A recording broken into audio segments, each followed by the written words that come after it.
Morning in Ottawa. The senators are stringing together points. Drivers are paying more at the pump. And overseas, moves around oil sanctions and a key shipping choke point are shaping what energy costs next. Later in the brief, we'll tie that global oil picture directly to what you're seeing on gas station signs here at home.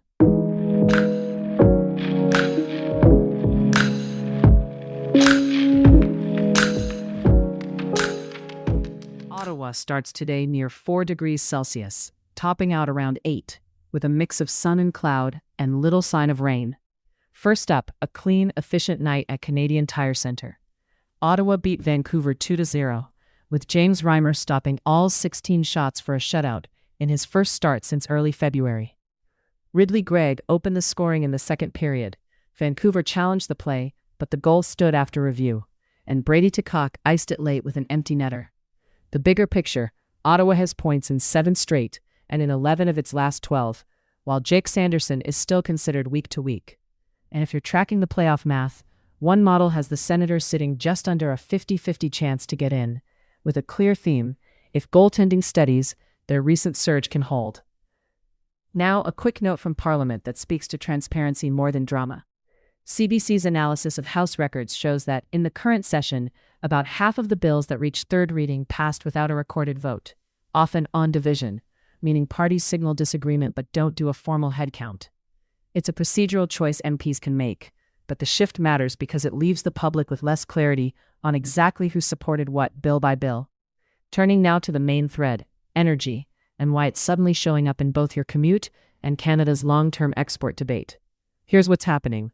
President Donald Trump says the U.S. is temporarily waiving certain oil-related sanctions to keep supply flowing and help curb oil prices.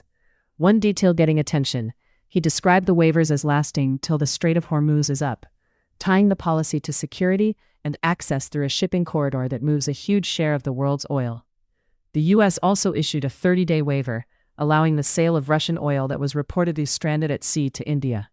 Another step aimed at easing pressure in the global market. Here's the key point.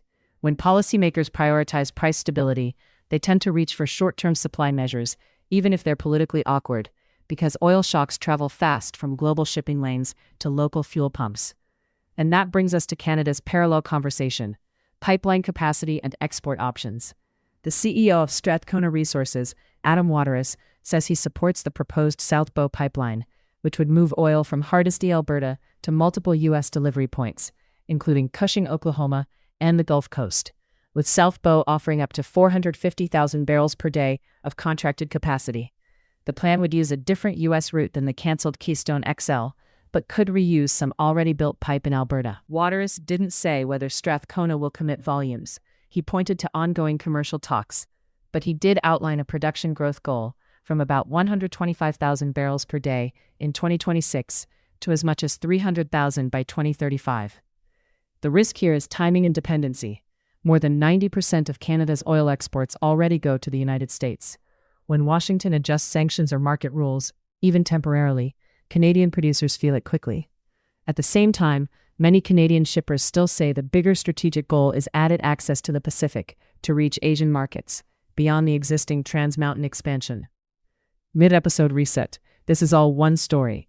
Global disruption drives price volatility, governments respond with temporary supply moves, and Canada is still trying to decide what diversification really means in pipelines, markets, and timelines. Now, to the part you're likely feeling today. The Middle East war and the reported closure of the Strait of Hormuz are pushing prices higher, including in Canada. One estimate often cited is that roughly 1/5 of the world's oil supply moves through that corridor. Analysts say the duration of any disruption there matters most. If flows resume, prices can ease quickly.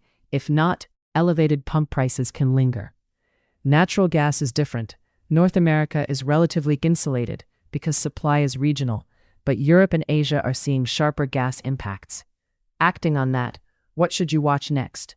First, any confirmation on shipping and security conditions around the Strait of Hormuz, because that's the hinge for short-term oil pricing. Second, whether the U.S. extends or changes those temporary waivers after 30 days. And third, back in Canada, whether companies actually sign up for South Bow capacity. Because expressions of support are one thing, Committed barrels are another, and they determine whether projects advance. That's the brief for Tuesday, March 10th. Stay with the main thread today. Energy decisions made far from Ottawa are still landing right at street level, most visibly at the pump.